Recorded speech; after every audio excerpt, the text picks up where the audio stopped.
We all know Warren Buffett is a great investor, but how does he choose the correct stocks to invest in? In this following clip, he explains exactly that. Zone 3.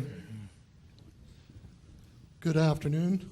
My name is John Weaver. I'm a shareholder from Bellingham, Washington. You have discussed what a wonderful business is. One of the criteria is in your acquisition page 23 of your annual report is management. Could you discuss how you decide what good management is and how you decide whether you have a good manager?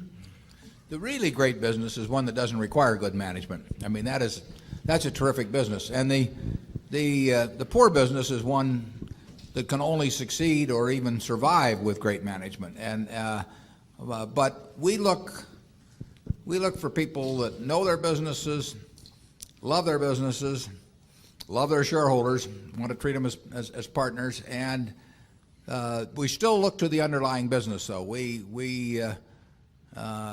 we have somebody that we think is extraordinary, but they're locked into one of those terrible businesses, because we've been in some terrible businesses, and you know, the best thing you can do probably is get out of it and get into something else. But there's an enormous difference, frankly.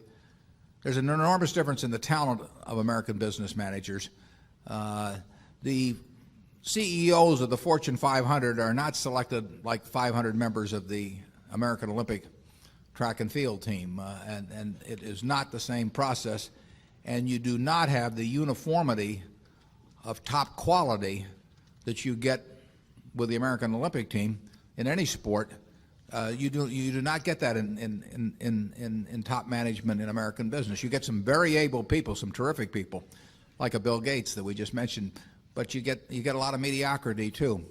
And the test, I think, in some cases that it's fairly identifiable who has done an extraordinary job. And we like people that have batted 350 or 360 in terms of predicting that they're going to bat over 300 in the future. And some guy says, you know, I batted 127 last year, but I've got a new bat or a new batting coach. You know, some management consultant has come in and told them how to do it, supposedly. We're very suspicious of that.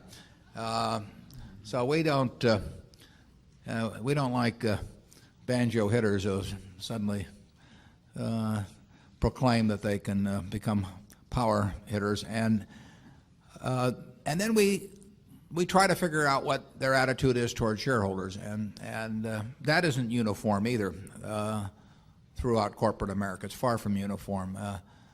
We still want them to be in a good business, though. I would emphasize that, and